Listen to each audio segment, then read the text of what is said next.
Respect the teachers and my dear beloved friends, a warm welcome to one and all. My favorite hobbies are drawing and painting. On my free time, I used to do drawing and painting. I used to draw sun, moon, trees, houses, mountains, rivers and more.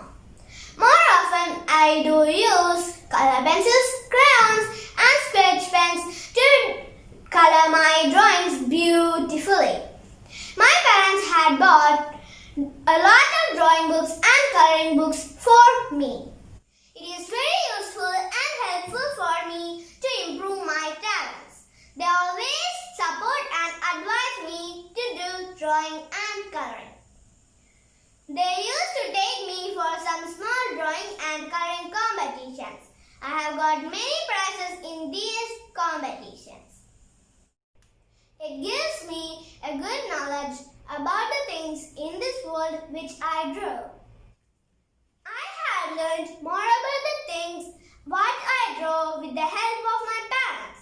I keep my leisure time to do drawing and painting and try to learn more about it.